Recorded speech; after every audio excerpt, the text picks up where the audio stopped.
Hello, welcome to Women Seeking Wholeness. This is Cherie Burton. I'm your host, and this is a podcast for women who long to feel, express, and be who they were created to be. We are into part 5 of 6 in our Mary Magdalene series, and today we've got Robin Young, and she also goes by the pen name Mary Clairveaux. And so you'll hear me call her Mary a couple times in the episode. It's kind of interchangeable calling her Robin, Mary, but she just is a wealth of information on the divine feminine, and especially in more of those ancient societies and some of the lost records, and just digging up and unearthing that really amazing, timely research we need into the true order of the feminine and how we can cultivate that in our day and in our own sovereign souls. She will also be joining us at our retreat.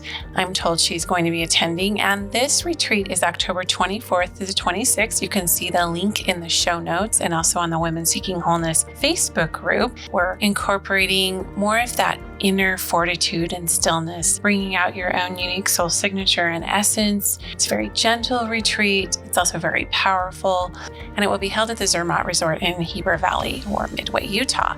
So look for that. We hope you join us there. Amber Richardson, who was featured in our second of the Mary Magdalene series, the second episode, she is going to be joining me and helping to co-facilitate. If you come, you won't be disappointed. This is just going to be really stellar. And now let's get into the discussion with Robin Young, also known as Mary. Okay, well, today we're diving into a topic that is just such a rich addition to the Mary Magdalene series, because I met this wonderful lady at a private gathering in our community. Well, you're not really in my community, but you're close enough. And we just had this instant, we're both avid researchers, and especially with the divine feminine, and we don't have this, traditional scholarly accolades or certificates or whatnot. We just kind of are these rogue researchers of the divine feminine. And I listened to her present and show slides, and I just took so many notes, and it was just such a beautiful confirmation, I guess, that I'm not the only one in this culture who's like hungry and starving for more, and who just proactively goes out and researches. And I know, Mary, that you have gone on some of the same pilgrimages I have to the south of France, and it was just so cool to see that shared desire and hunger for more, and to have that validated. So I just wanted to honor you for that before we even get going, because we wouldn't even be like, I already had this series in the works when I met you. Like, I was like, oh, do you want to hop onto it? And so you were more than gracious to accommodate that. And I'm very appreciative. Well, that's fantastic. I was absolutely amazed at that group that showed up, because I have been sort of a hermit in my research. And then we presented, and I didn't know some of the ladies that had joined us. And I'm like, oh my gosh, we are so connected. This is fantastic. I know. I loved it. So let's start with a little bit of context for people about your background, how you grew up. I know you've talked to me a little bit about that. It's very interesting to me. And what led you into sort of the philosophy, theology, and divine feminine emphasis? Okay, well, just real quick, I was born and raised in California. I was one of 4 daughters. My dad was an appellate court justice, so very intellectual, very research, but also very authoritarian, I would say, a judge. And so I was raised, and then I would go to my undergraduate. I would go to BYU. And after that, I realized I wanted to, and I graduate in communications, and then I wanted to do more with that degree. So I would end up going back to Washington, D.C. and studying to get MBA or master's in business. And while I was there was a group of women that were in the program, and we were looking around and seeing the powers that be, and realizing you didn't see a lot of women at the top, and we felt as smarter sometimes than our colleagues. So we actually did a little study to see who's at the top and what did they have to give up to be at the top? And part of what we found is very few could have uh, a marriage, a husband, and a family. It almost seemed like of the few top women of all agency, they could have two of the three, but not all of them. So after being up close to all of these things, I realized I could either, I'd probably end up being a career woman.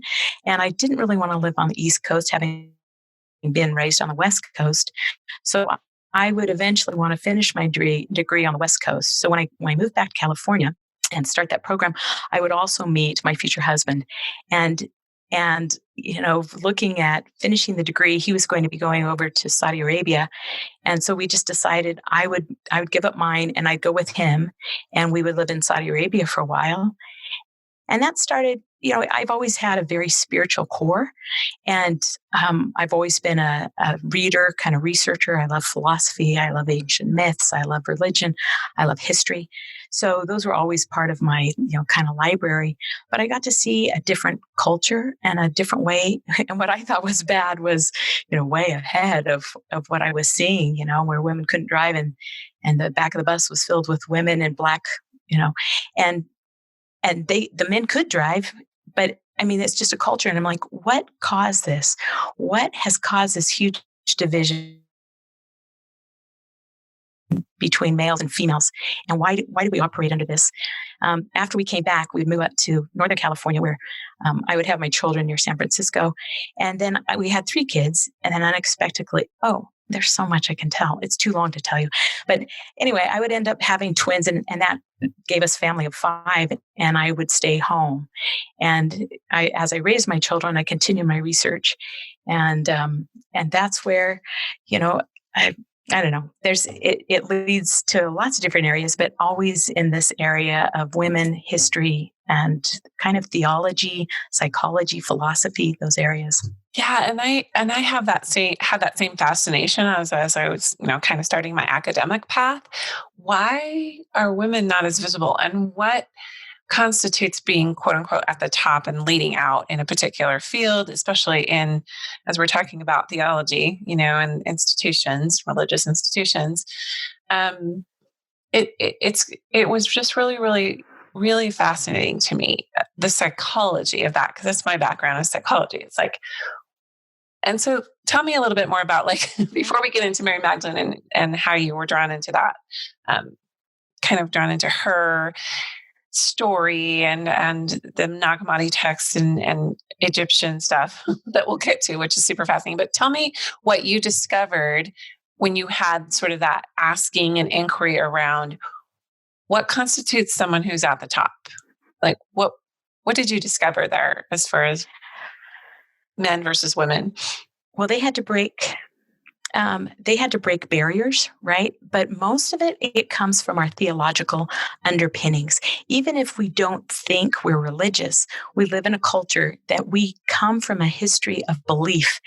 And actually, it probably goes back to Adam and Eve.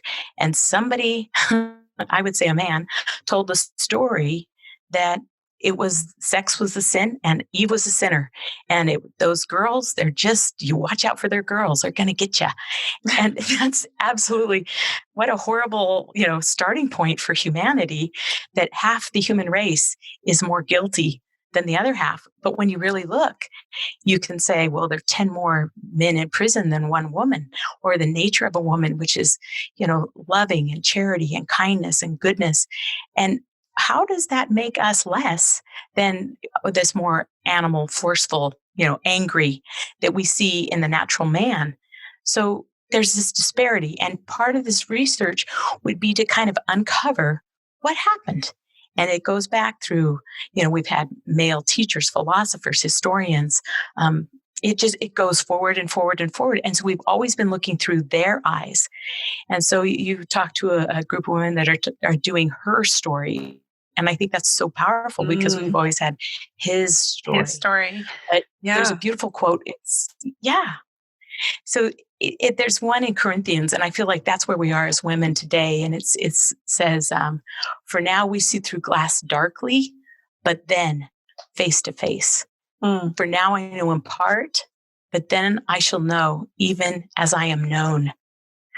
And I think that's it. We've got to take off these dark glasses. And that's what the part of this research is. It's like, wait, if we don't see who we are as daughters of God, as divine, beings Souls, that are, you know, divine souls, but both male and female. And somehow we got off track very early, and we've been trying to play catch up ever since. Yeah. And now as women are gaining their voices, they're looking and saying, what happened? Well, that's beautiful.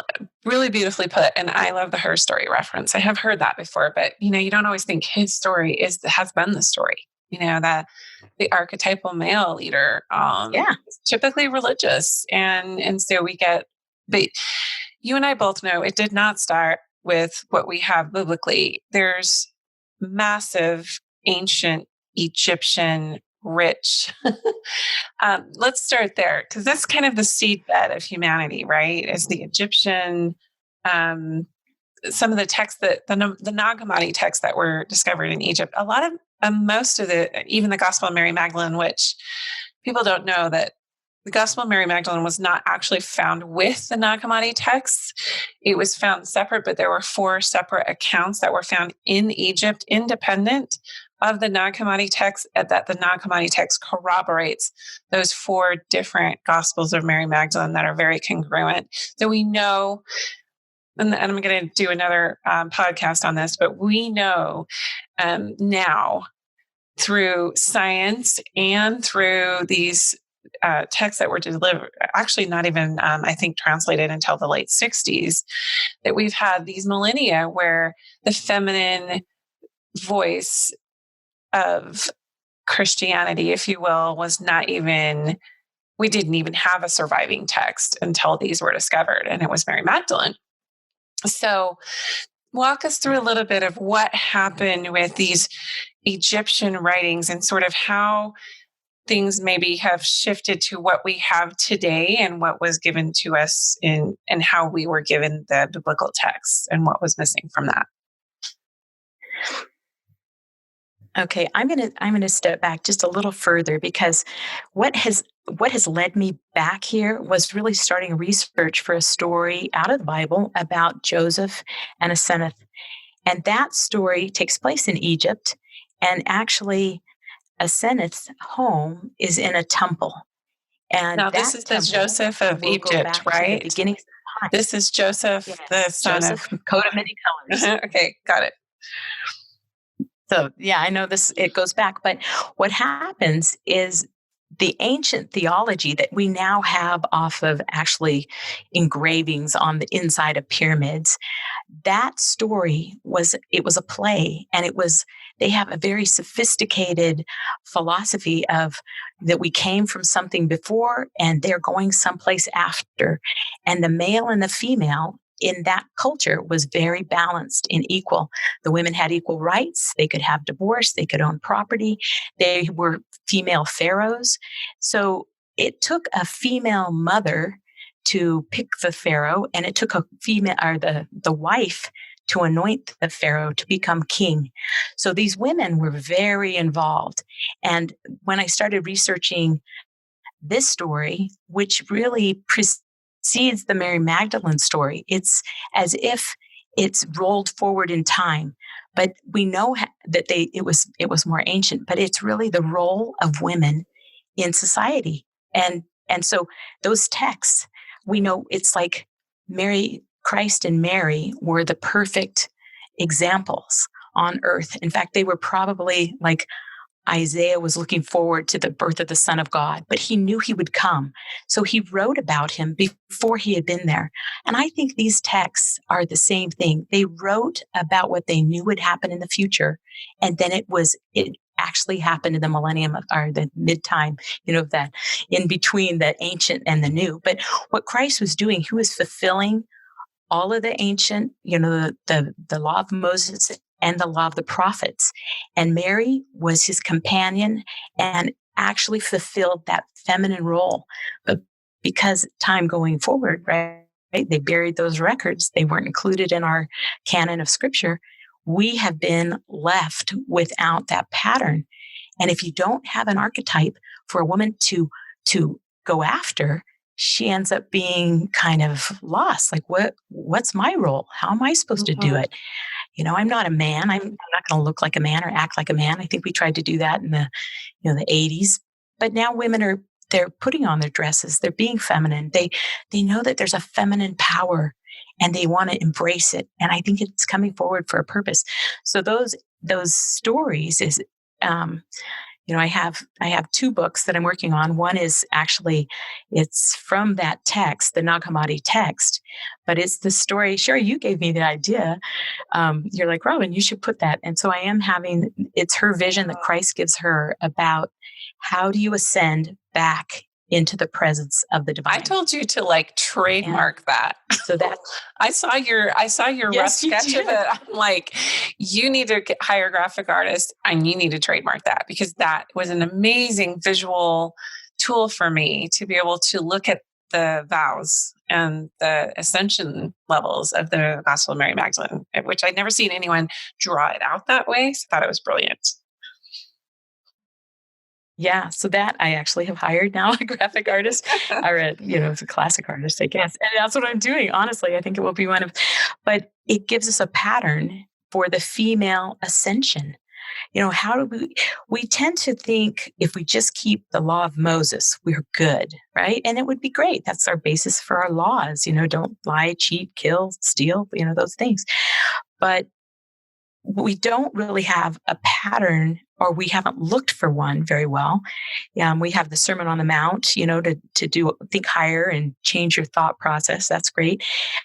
But how does that affect women? And so the story of Mary, her true story, who she really was, and as all these researchers are starting to embrace her and find her, she's our archetype. And that will lead us to I think, an explosion of this blossoming of this feminine power that the earth has been missing. And it's so necessary. It's so healing. And just like a mother, it heals these wounds that this ancient masculine warring, king of the hill kind of mentality has caused a lot of harm and destruction. Absolutely. And I think, once this really, because I think we're kind of on the cusp of this just blowing up. I think the consciousness is prepared and has been for a while. And as soon as it will not be and I mean this with the utmost respect to men, because they have the feminine in them as well. And there are a lot of awakened men who are really in touch with that and who are, I guess you could label them as feminists in the sense that they really understand that we've had this missing piece in both the archetypes that are able to express culturally, as well as our religious hierarchies, if you will. And so I think we're just on the cusp of this just really blowing up in all communities, cultures. I mean, and it will be probably, I think Donald Trump helped, right? And there's just different people that have been planted who have shown, put a mirror up to their culture and said, okay, this has really been dark. This has really been not conducive to planetary healing, to have this really strong male dominant archetype. And Donald Trump really personifies that. So in that sense, he's really brought that open. But I think, we just have this, we're just going to see this influx of a groundswell, if you will, of just lots of women waking up to this and understanding how ascension actually happens. It's not from the top down. It's not from the exterior to the interior. It's on the inside. And that is why I love the Gospel of Mary Magdalene, and what she taught is that ascension happens that the further inside you go, and the more introspective and the more cultivating of that kingdom or queendom within, which is really what Christ was trying to teach people. He was trying to teach all the exteriors and the structures and the traditions. He was trying to call that out and bring them back in. And that was the way, the truth, and the life. Is that how you understand it? It is. But when you say something that's against a religious dogma, People attack because fundamentalism causes team rivalry, right? So the Protestants against the Catholics or the whatever that belief. But when we go back to Genesis and we just say, you know, Elohim created, and which is the Jewish word for God, Elohim created man in his image, both male and female. And it even says, and called their name Adam. Now, we never think of that, but Elohim is a plural word. Mm-hmm. And so if you think that you had heavenly parents, which would seem like the natural way of creation, right? As above, so below, there's nature's law. We look everywhere. There's nowhere that we have a singular parent. But if we can we have to take off these past paradigms and we have to say, okay, if we really had heavenly parents because they were created in their image, male and female, and we get rid of the idea that it was, then there's this duality. They become apart. There's two of them. From out of Adam, out of this couple, I would say, comes Eve. And now you have this dual natures. But the command is that he should leave his parents and cleave unto her and become one. Now that oneness is the balance that we're talking about of the male and female coming back together again. But if you can't even conceptualize that you might have, maybe in the nature of the world, maybe it takes two, a male and a female, to create a child. Now that's enough that they burn people at the stake for even having that idea. Mm-hmm. It's so foreign. Mm-hmm. But if you can just put it on a shelf and imagine that and saying we had these two heavenly beings that came down to be the beginnings of humanity, right? And they both have these incredible talents and gifts, and it will become this balancing of the male and female. But when we got rid of the Eve and said, oh, she's this evil when she ate the fruit and she led poor Adam, then we've diminished half of society. And that's the thing that the Egyptians, they never had that concept. That's never part of their story. They had divine couples, and these divine couples had great power, and they shared that. And so that's why when I went back to Joseph and Aseneth, I was just thinking it was going to be a cute little story. But what it did is it took me, it's like the Lord showed me the center of a labyrinth, and he said, oh, go do that story. And I'm like, cute story. That's a great idea. And then as I started the research, it would be like Chartres Cathedral. You're walking in and you're thinking, I'm going right to that story. And then it would turn me and I'd go do all this other research and go, what? And then I head back in and think I know it now. And then whoop, there I go. And again, now it's taken years. And I'm like, it's a small story. It's probably 20 pages. Why can't I? Because the background, I had to get rid of some of my own. I was raised in a religious culture, and I had to take off kind of those glasses and look at what's their primary story and how does that match ours. And they had an idea of a silver and a gold gate. Maybe this is too much, but the silver gate was kind of the feminine, the moon, where you came in as the birth.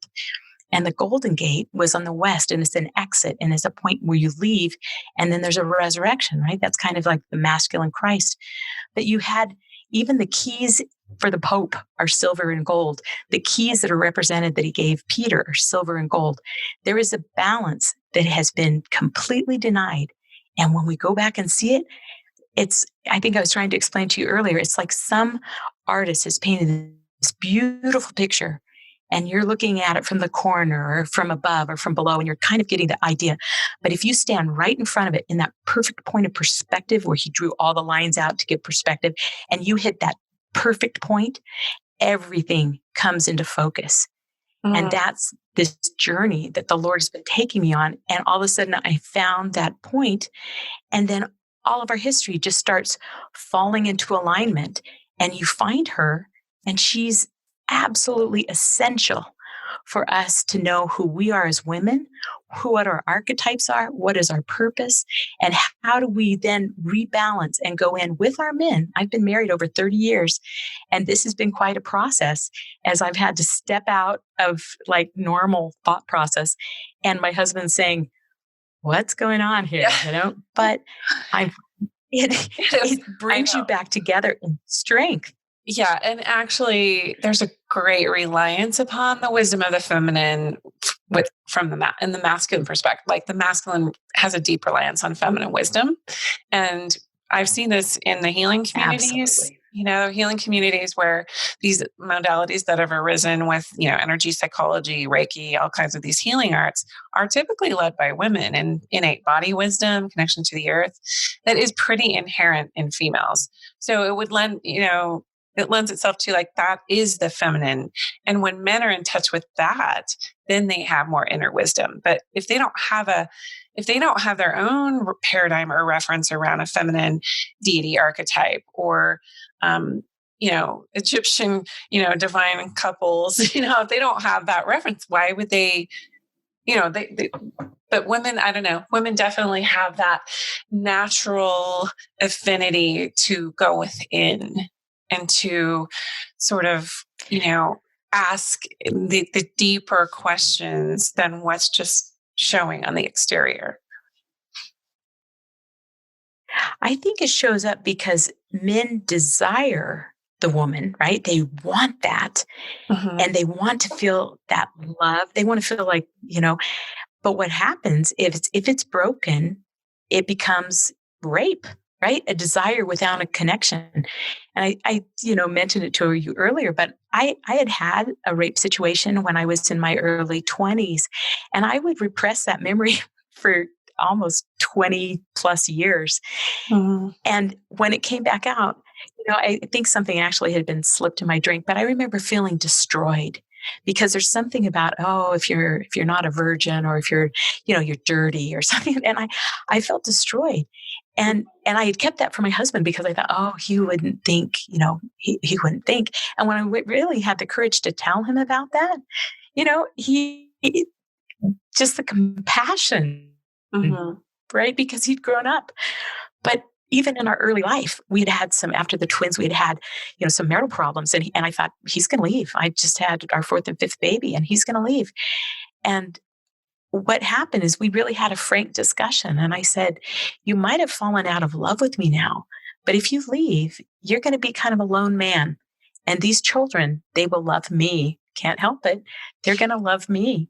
And so we're going to have to work together to rebuild this love. And we were able to do it. It took a few years, but, now as an older and a wiser person, he relies on me. He had the confidence, and we have an interplay of relationship. But we've gone, this earth is full of, trauma, and it's hard. But there is a healing that comes through on a spiritual level. And you can't get that necessarily through a psychologist's couch, right? Yeah. There's a spiritual healing that has to take place. And women tap into that deeper wisdom, and the men are starving for it, I think. And when they find it, it's like a rebalancing. Right. And what I see that is, going to have to shift, it has to, is the denial of these deeper spiritual gifts that women embody. And it doesn't fit a construct necessarily of, religious hierarchy.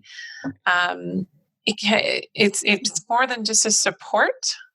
It's more than just an auxiliary or support to the quote unquote real authority that men have traditionally held. And when we come back this is why I love the Mary Magdalene archetype, and she's more than archetype. She's real. Her force is real.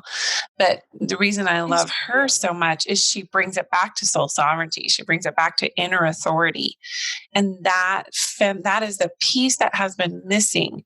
That is the feminine, the divine feminine piece to religions that has been missing, is the soul sovereignty and inner authority of each and every child of God, male or female. Absolutely. Male or female. And what you see I'm sorry to take you back to the ancient, and we'll come forward to Mary just right now because we need to do it, but is the ancient symbol for this, the female, and they would have headdresses, right, that they would wear. And the one is the throne. She's the throne, and she's also the house. So you could say when Well, I'm the liking king and that. queen came together, it was, she Throne of she the is house. his throne. She is. So when you go back and look at a picture of Isis and Horus, right, which I would say was archetype going forward for the mother, Mary, and the son, Christ. And then you have the throne. She sits there almost like a little throne, and he sits on her lap. But that is because she's the house, and so you have the man, and then you have that. So you would say to the Pharaoh, your name is Pharaoh. But if you can't talk to Pharaoh, you'd want to talk to the house of Pharaoh, which was his wife. And the same thing goes, even if you look at Hebrew letters, it's Alf and then Bet, and the Bet is is like at the bottom of the tent. It's the house. And so when you talk about your mom's house or your house, they usually refer it to the woman's house. Without the woman, he doesn't get a kingdom because he's all by himself. He's a lone man. He doesn't get kingdom and heirs. He doesn't get a dynasty except through his wife, his throne. And she becomes integral in this coming together. That's why the women were so important. They can't exist without them. And that inner deep authority and wisdom, it took the two coming back together to cleaving to becoming one, to have their fullest potential. Right. And that kind of goes back to those ancient temples where we see all this Egyptian, on the hieroglyphs and all these things. There was definitely co-power. Like it was a shared power. And something happened with temple, some of the temples that, the Temple of Solomon had that sacred geometry and some of those symbols. And then somehow things got a little muddy after that with the role of the feminine in the temple. Do you want to speak to that a little bit? Yes, I would love to. So what you have is Moses actually being raised up in Egypt. And when he comes out, he brings his tabernacle, which is a symbol of the temple. And then later on, King Solomon will build the temple.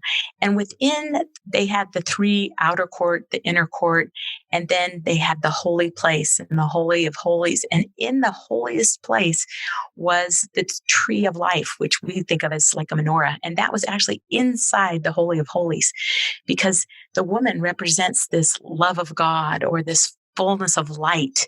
That's the wisdom, right? You can have knowledge, but you need the wisdom also. And in that place, anciently, it was where the king would come, and he would come into the house of the Lord to meet his wife, and they would start a new kingdom. That's where it goes very old. So by the time the temple gets destroyed, right? The first time the Babylonians go in and they destroy it and they take it away, and then they try and rebuild it, and Herod tries to rebuild it, and they have some of the same symbols. But what they've done is they've gotten rid of inside. They've gotten rid of the menorah, and now it's outside of the temple of the Holy of Holies, and it's really the woman gets. She's no longer there. They don't have her. And that's one of the things that we don't have. So when Christ comes back to the temple and he's teaching, it's more like a school, and it's a place, but it's not, he cleanses it. He's like, this isn't my Father's house, right? I've got to cleanse it. And he's teaching, obviously something's different than what the Pharisees and the Sadducees were teaching. They don't like what he's teaching. And that's just the same way when you try and add something back into a dogma that has been changed, right? They're like, we like it this way. And he's like, but that's not the whole truth. So he brings in people that want to know more, and he gathers around him his disciples, both male and female, and they follow him and they're taught. And by the time, here he has this incredible Mary Magdalene that is right there with him in all of the places. She's there, at the house of Lazarus, where she washes his feet and she anoints his head. These are very ancient archetypes for the coming of the king, in preparation for his kingdom. And so we always see her washing the feet. We'll see that. But you don't see the part where she takes the alabaster jar and the ointment. And that ointment was the myrrh. Those are temple on ointments. That's not something you just go and get some olive oil. This is a temple symbolism. And she pours it over his head. She's anointing him for a higher a higher calling. And so I think the apostles, a lot of times we interpret that part as the apostles are like, oh, that's so expensive. Let's use this for the poor. But actually, the deeper part of that is, why is she doing something so sacred, right? And why aren't we doing it? Why is she basically like, why does she do that? And we don't. Oh, it's so beautiful. Yeah. And she undoes her hair. Well, you don't undo your hair as in front of, an unmarried man. I mean, this is a very intimate thing. And as she's weeping and with her tears, I'm thinking, this is 6 days before he will go and be crucified. She knows what's coming. The tradition of Christ, if you go like you went, and I've gone over to Glastonbury and over into England, is that there was a marriage, there were family, but boy, that's been scrubbed out. And we even know that, we don't think about it, but those apostles were most likely married. We know that Peter was married because his mother-in-law is mentioned in the scriptures. So Peter's married. And in the Apocrypha, Peter's daughter is one of the first martyrs. Yeah. So we tend to think it was just 12 male disciples. Well, a discipleship are followers. And those, you look at all the women that were involved and whose homes they were in and the money that was being given to provide. And then, after he's crucified and he literally reappears, it's Mary that sees him, of course. And then it is her that announces it to the apostles, where her name, the apostle to the apostles. She understands these higher mysteries that most people don't. And then Christ comes back and he teaches them for a while, and he teaches the mysteries. Well, the mysteries are what is basically temple. Those were things that were hidden from the profane, because most people are just struggling with, keeping basic laws, and their minds are not prepared to hear deeper spiritual truths. But I think we're going to have to go there, because that wisdom's going to come in and match the knowledge, this wisdom and knowledge coming back together. And that's what's going to heal a lot of things going through there. I mean, marriages, families, it's just so beautiful. Her teachings are profound and life-changing. Well, when you talk about the mysteries, and one of the things I have really found fascinating, both going over to England and seeing all the rich history there. And I really want to dive more into the Celtic history of Ireland and the Druids and all of that. But also what was there in France, like you said, Jesus and Mary, they had a family and they came over to Europe. A lot of people are like, why Europe? I'm like, well, the history of Europe, I mean, anyway, it's got rich archaeological history. It's got ancient, beautiful history. But the thing is, like, when you're talking about these temple things that were hidden in the temple, and Christ saw they were defiling it and they didn't have the whole, the richness or the whole truth around the feminine, that was part of probably what ticked him off. But additionally, like, what fascinates me is understanding what Christ and Mary Magdalene were learning in that, what we call the mystery years, from Christ's 12th year until the onset of his ministry, which is in his early 30s. We have years and years and years and years of just, a blank slate of, we try to leap from that, his early, preteen years right into his adulthood. And from what I've learned and extrapolated and have been fascinated about, and this is where we get into the mystery schools and the temple and these rituals and and what she was doing with that alabaster jar was more, it was ritualistic, and it was part of, like you said, preparing him for his greater mission, which was, the atonement and all of that.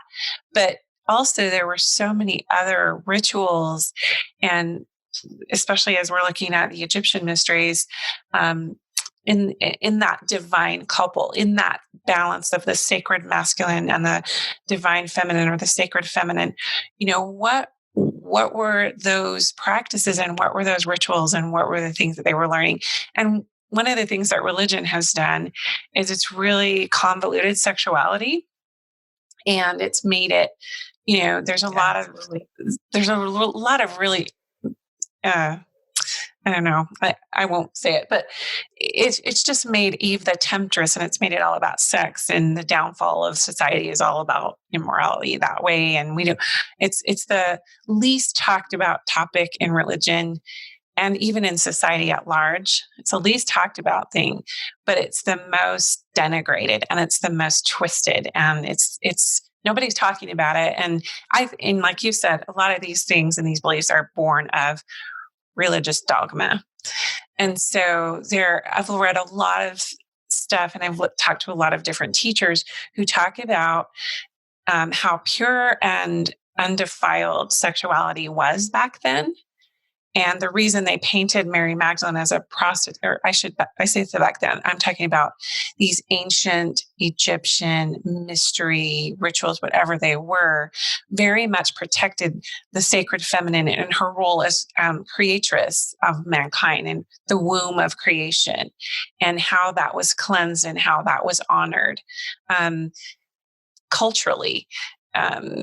You could say ritualistically, but not in the way that we would think about it now.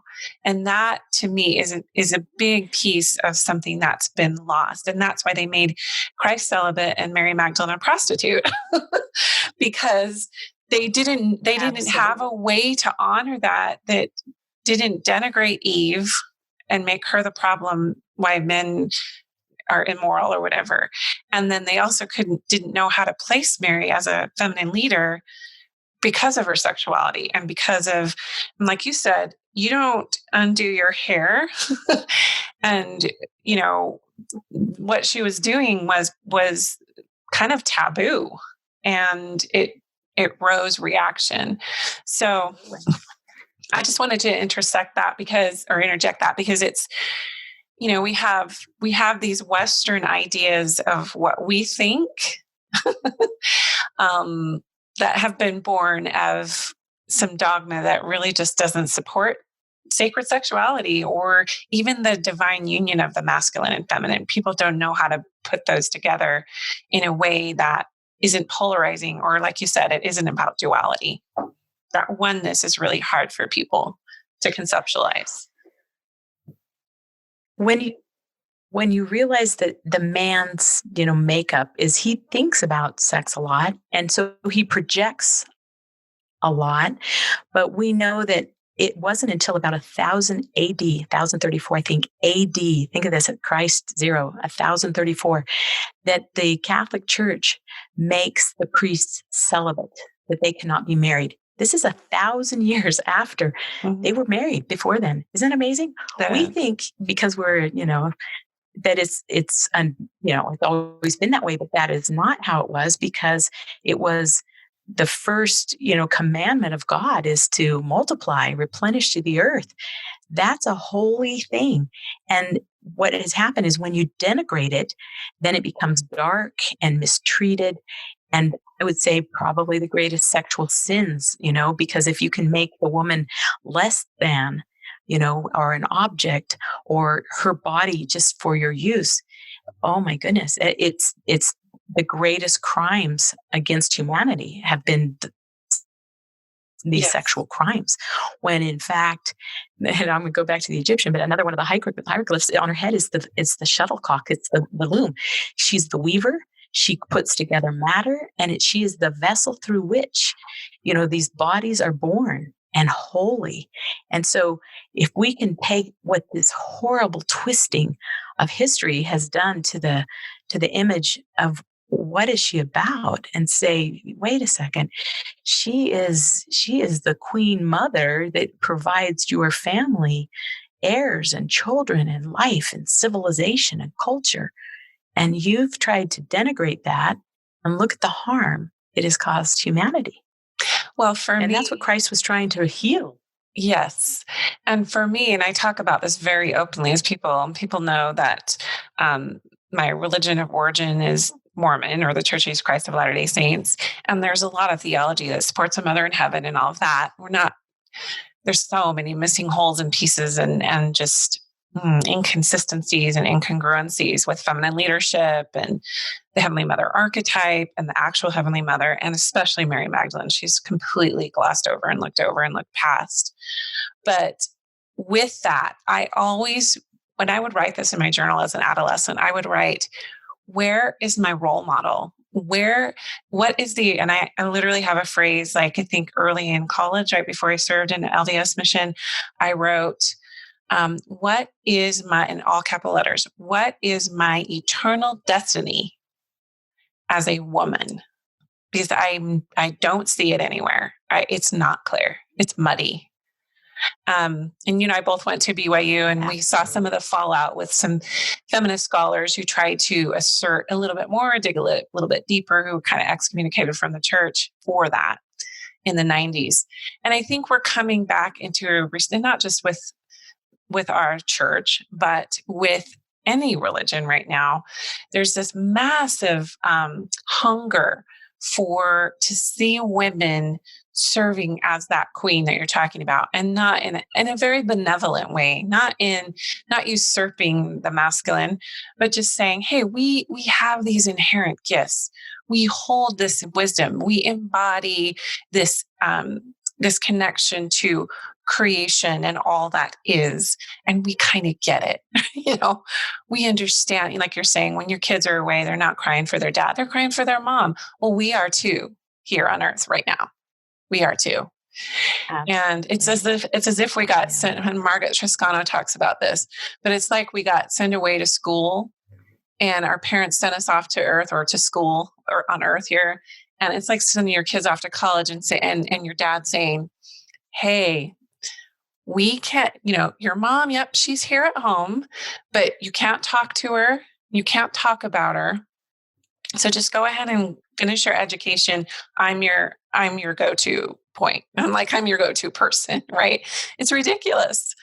But we hunger and we need that. And especially at this time in the year, it makes zero sense. So anyway, that's really, well, I think, go ahead. Well, I was just going to say, I've seen, like over in England where they have the Episcopal ministers that are female, but they're still teaching the same dogma, right? Yeah. So they might be in the place where the man stood, but it's a deeper knowing. And I think with this, a lot of people leaving churches because they aren't finding, it's not feeding their souls, and the women hunger. And so they're going towards the meditation, which takes them closer to a heavenly connection.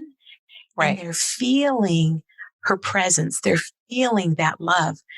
Well, I think, at least, you and I have a background of that there is a possibility of heavenly parents.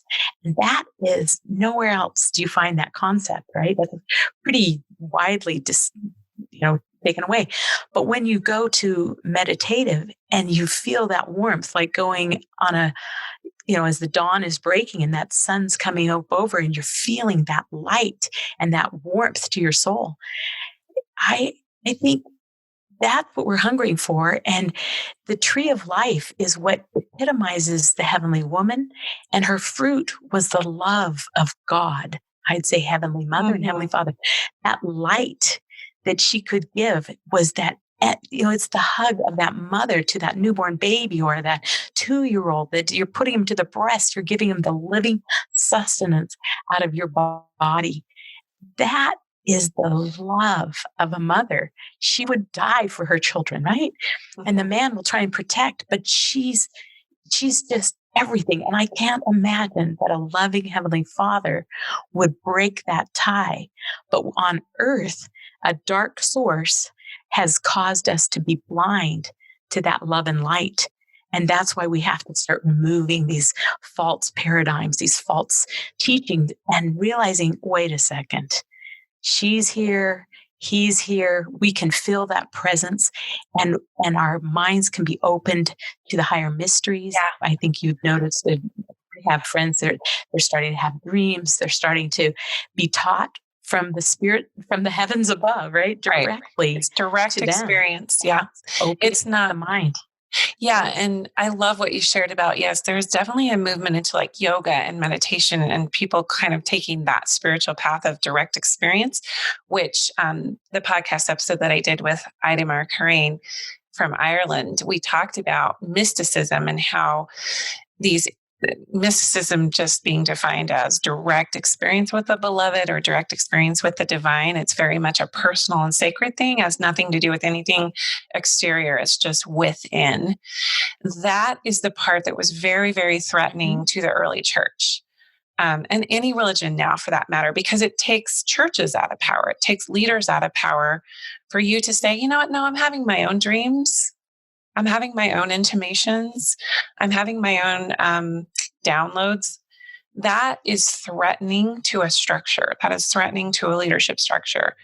And so I love, even though many of them say pray, pray and meditate, right? Well, they don't really say meditate. They say pray. But it should be communion. It should be an inner communion. And so I just wanted to say that because the reason people are leaving their religion is because leaving religious all over the world. People are leaving religions because they don't want hierarchy. They don't want to be dictated to, and especially the millennials. What they want is relationship. They want to be part of the community in a way that doesn't put them in a place of lesser than or lower on the totem pole. They want to be having that direct relational, not only to the community and the structure of that community, but also to God. They don't, their soul is like, hey, heck no, hell no, actually. I feel God. I feel the spirit when I go in nature. I feel, the presence of the divine feminine when I'm meditating. Nobody can take that from me. Nobody can tell me it's not mine. But I still like to use, because I feel like I still use this repentance. And it's like, I don't feel like I'm breaking any of the 10 commandments, right? I'm trying to be honest and true in all of my dealings. And I think as we do that, that eliminates that one barrier to higher spiritual experience. Mm-hmm. And then I pray to say, show me my incorrect beliefs, right? And sometimes it's stuff I hold about myself or I might have held about somebody else, but there is a spiritual teaching. It's like, oh, forgive me for thinking about that about my father. I'm sorry. I'm choosing to be more in love. I choose to stay out of judgment. I don't want to have anger in my life. So as we get out of kind of these lower vibrational, negative anger, whatever, judgment, you feel this, it's like in that story of that Christ gave Mary Magdalene, the limbs on the lower limits of the tree of anger and viciousness. And the world will tell you to be angry and vicious. But as you get up higher, then you have more clarity. And then I think that's where the spirit can start to fill in and you have more light. And you begin to know, just like that First Corinthians, to see, what is it? Before I see through the dark dimly, mm-hmm. But then I can see face to face. I only knew in part, but then I shall know even as I am known. I don't think we know who we are because we've been in this dark soup and we have to slowly get out of it. And maybe religion was supposed to be helping us to get out of that, but then they capped it and said, oh, no, that's as far as you can go. You need to go any further. I'm the door. And I think only Christ is the door. And Mary is this distributor of light. And as is Christ, they're a couple, they're a team. And they are this beautiful archetype for us. And that's kind of been my research, is like, how can we see her clearly and get rid of these dark lenses? Absolutely. Yes. And I love that you begin your prayer with that because, I think about Christ overturning the money changers in front of the temple and how he was able to drum up this beautiful passion that kind of called out injustice. And I feel that course through me a lot. I feel that kind of gives rise to me even wanting to have a voice or do any kind of messaging around the feminine. I feel that. And then when I tend to get angry at some of the traditions or the structures or like the injustices, if you will, I can feel that feminine wisdom just streaming in and going, hey, if you're going to be my voice, let's not, let's just reel that in a little bit. Let's not balance that. Sorry? It's in love. Yeah, it's with love. I said it's never in anger. It's in love. I mean, you can see a problem, but it doesn't have to spark anger. But like I told you, like a rape, I could be angry at that forever, but if I can learn to just forgive, like that guy, obviously, I don't know what he was thinking, because drink was drugged. I was out of my mind. And I just woke up to the situation. Like, how did this even happen? So it was such a vile assault. But I just buried it because in my mind, to share that just would make me less in other people's minds. So why do I have to share that? So, but to be healed and to be whole, I needed to take that out and kind of process it and get rid of it and give it over. And it's like, I have no anger about that anymore. I have no, vileness, the Lord can heal these deep wounds. And I think that's one of Christ's great titles, is the great healer. And Mary's right there by his side. Yeah. And I kind of look at them as the healer. She just the whole thing of trauma, everybody's had some trauma, and everyone's working through, mental, physical, emotional, sexual, spiritual, societal. There's so much woundedness, and we're all walking around like battle wounds and scars and trying to figure out who we are. And so this is why I just keep coming back to we're kind of at this place in history where it's time for that feminine nourishment to come in, a new way, a new voice going within, honoring the body. And also, just to speak a little bit more to what you were saying about, being shown incorrect beliefs. Not everybody prays that way. Most people pray to reinforce their beliefs. And so that openness to teach me, show me, is the opening of the feminine. That is the receiving end of all that is. And those ancient mystics, both, from the Egyptians all the way up through, the Dark Ages, these feminine mystics who were like, I long to feel the beloved. So they had to do this in private. They had to do this in their secret chambers. They had to do this in hiding, oftentimes, or they would be burned at the stake, or they would be labeled a heretic. And we know that does not work anymore. The collective voices of women who are largely kind of speaking out in all sects, parties, denominations, political establishments, schools, churches, they're all coming together now, or there are little uprisings in each of those places going, we have to do it a different way. And this, I believe, is why Mary Magdalene's resurgence has been so pronounced.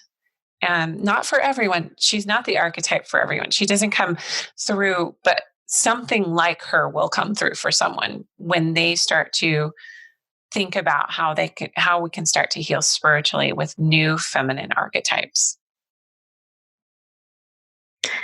Yeah, it's interesting. In our Old Testament, it talks about Abraham. We think of him as a prophet, but his wife is a prophetess, and it's Isaiah's wife is a prophetess, and Jacob's wife is a prophetess. But after this, the rebuilding of the temple and everything, it's no longer, they aren't there. So what happened to them? They were there. They were our archetypes. What happened? And that's what it's like something has happened through history that has diminished and hidden this female. And it's beautiful. It has to be. How can you? It's amazing that we've gone this long, actually, in a religion that doesn't honor half of society. Right? It's mind blowing. Well, I so love and honor what your work is about. And I know you've invited me to come and speak to your group, and I'm really looking forward to that after my kids start school, which I'm counting down the days for that. Great. But I just love other women who are like, you know what, I'm gonna sniff down truth wherever I find it. Somebody stop me. That's you. And maybe we'll do another episode down the road about what you found out through looking at art. That's something I personally haven't explored, but you see a lot of these ancient civilizations and these especially in early Christianity, where they were really trying to express things through art because they couldn't write it down. or they would be, things would happen. So a lot of these things are hidden in art and also in that sacred geometry, which I find so fascinating. That's something I haven't explored, but I saw your slides and I was just like, what? That's awesome. Yeah, it's awesome. So my whole, and I'll just say it, but See Her Clearly it will be my podcast and also the website, See Her Clearly. And this summer I'm taking a group of 12 and we're going over to Rome, and then we'll be going to Spain and around the Mediterranean. But one of the great things is to see her clearly, even in the Sistine Chapel, because Michelangelo was one of these that had this ancient knowledge. So if you look, we always look at where the finger touches, they're almost touching, they're almost there. And you're like, oh, if man could be like God. But if you go back and you look at God, in the crook of his arm is a woman, is a heavenly woman.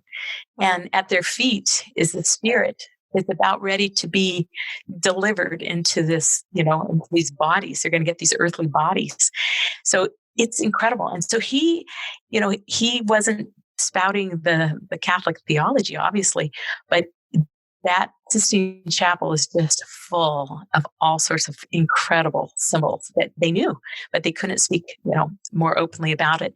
And it happens the same through, it's the buildings of the cathedrals and the architects. It's in cosmology, architecture, geometry. It's all of these, like the temple was the university. And after, pretty soon they change it because they're like, oh, they're pagans. And so we're going to make these now cathedrals that are the temples. But the teaching is embedded inside of these, but we haven't been taught. But once and that's what I'm about is let's open our eyes. Let's look at it again, and you'll be blown away of this divine feminine. She's right there so often. Hidden in plain sight, right? Absolutely. Yeah. That's what it's about.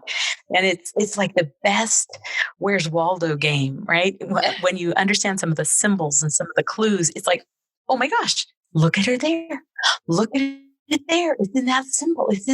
Oh my goodness. How did they know this? How did they do this in France? How did they do it in Rome? How did they do it in Washington, D.C.?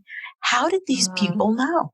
Mm-hmm. And that's where, once you find that center perspective point, then you can go back through history and say, oh, that's where they embedded it. That's where they taught it. That's where they got this information. And it will lead you all back to the seedbed in Egypt.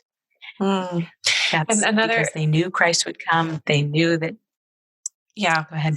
I was just going to say, I've talked to a couple of teachers about this, but one thing I found to be super fascinating about it is, yes, the divine feminine is hidden in art, it's hidden in the geometry, even ley lines on the earth and different grid lines on the earth in different areas of the planet.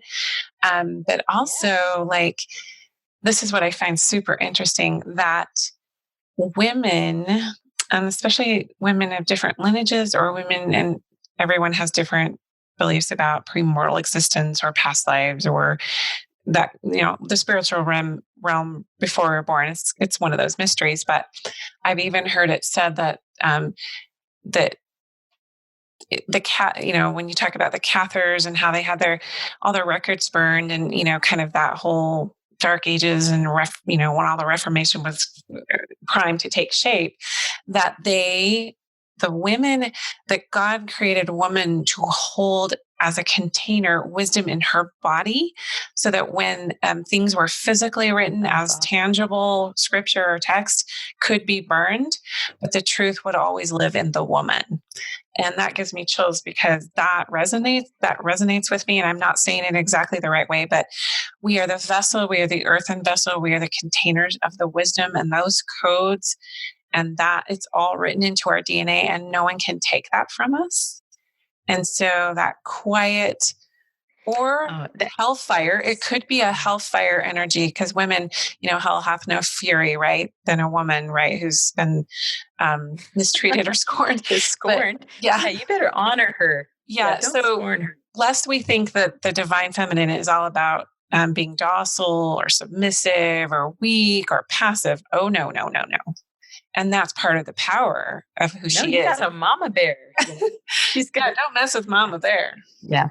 But yes, I just wanted to say that, because these writings are in the body. It's like the record of heaven written in the body. And who knows how ancient our souls are, Yeah, who knows where we've been, but it's the women that are coming to the earth now and the women that are maturing in this knowledge or this awakening have a definite knowing that something is missing and that maybe it is up to us to start to talk about it and bring it forward and to honor those gifts, those innate spiritual gifts. Well, it's in nature. And so we can see the pattern in nature. And they used to say nature and nature's God because, we've got the golden mean, everything's in nature. But they also said as above, so below, because we can see these patterns. But even in the Lord's Prayer, he says, "Oh, my Father, you who art in heaven." And then he says, as in heaven, on earth as it is in heaven. It's in every cell of our body. Everything it is written. It's man's manipulation of this knowledge that has led us away from that natural. Of course, it takes a man and a woman to create, right? It boggles the mind to think it could be done any other way. But how? And that's why we have to go back and we have to look at the words of Christ, his words, not what people say he said. Like our scripture is really good if you really look at them and what they say, especially Christ's words, not what everybody says he said, and then take it to the Lord. It's like, oh my gosh, it's just packed with pure, beautiful truth. And he said, black, white, bond free, male, female, all are welcome to come unto me. They're all God's children. And he's talking to the women, to the men, and we've changed it. And that's why I just feel like it's so important we rediscover her, Mary Magdalene being our perfect go-to person, right? She's the closest we have in history. Her writings She's organic. She lived. She's yeah. Yep. And our bodies, we have that same love that she had. We have that same adoration for our children and hopes and dreams. We want the protection, for them. There's just through history, she shows up, but they call her different names, like her archetype anyway. But it's a wonderful study. I'm having just a blast. It's been like the most fun years, that I've been. Oh, this is so exciting. Realizing, oh my goodness. Well, really exciting. Let's revisit. Let's come back and do another episode, and we can talk more about. We can dive a little bit deeper into Egyptian history and the divine coupling of the sacred masculine and divine feminine. And just to add to what you're saying about, like, it does take a male and a female to create. I think about the LGBT community and how some of them struggle with what that means for them. And I just want to speak to that because, there's a lot of cultural wounding and judgment that gets hurled their way, and they just don't know how to place themselves in the eternities. So I just want to say that it's also coming back to what Mary Magdalene taught, that the male and the female lives in each being, each soul, each person.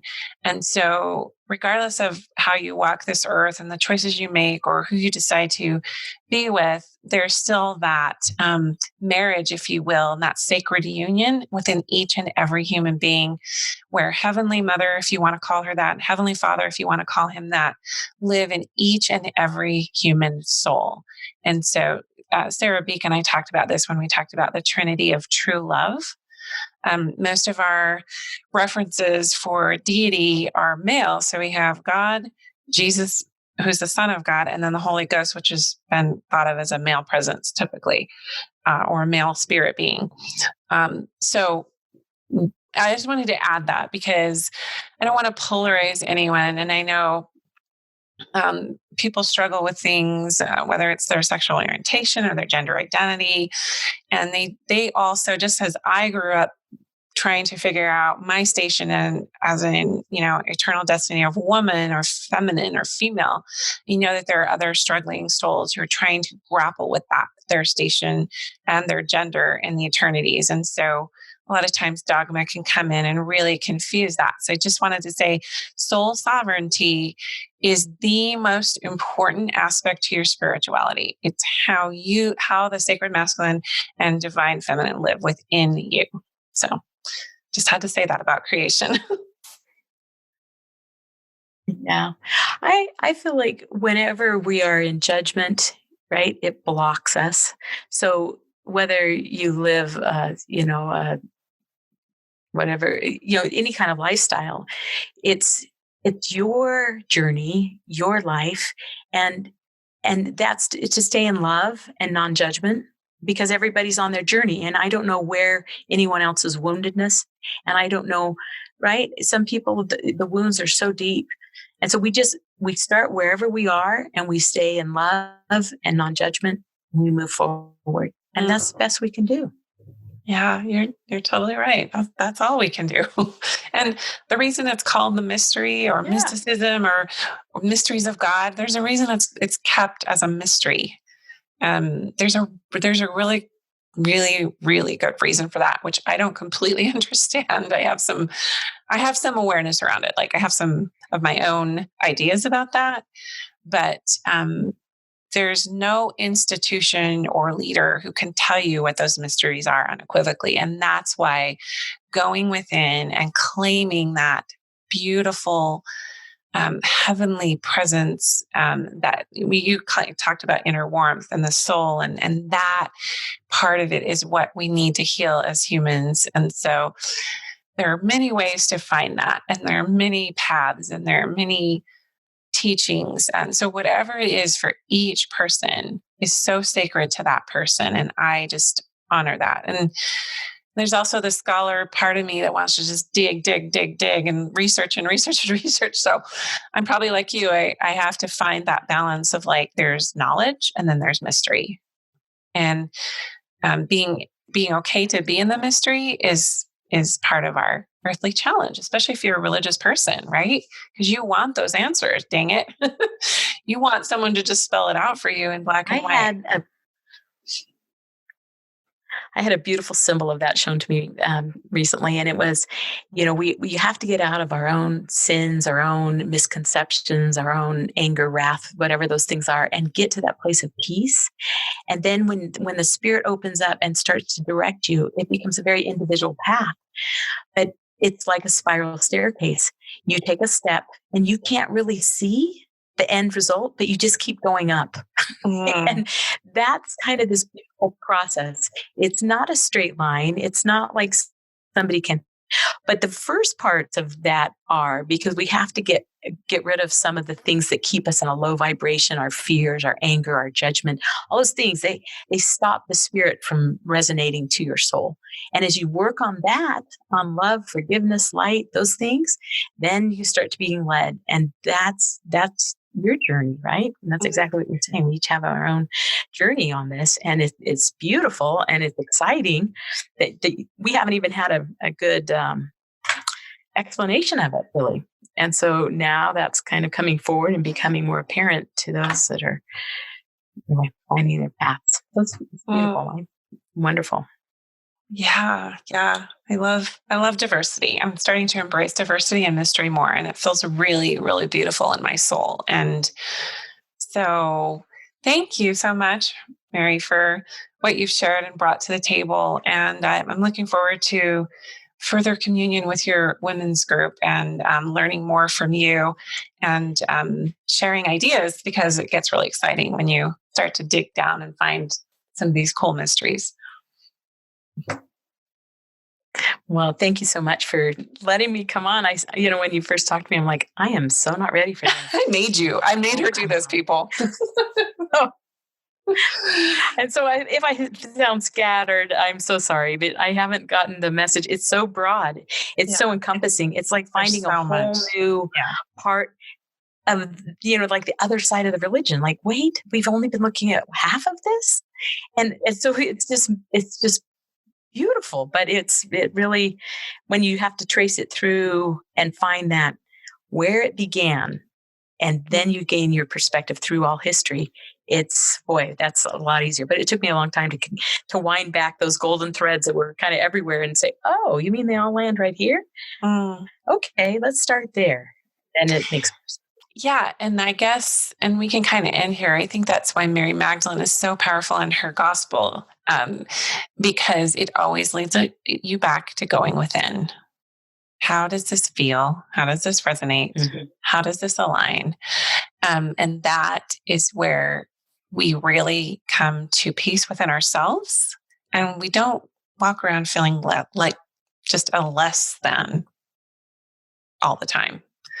It's quite empowering. And Most of the time.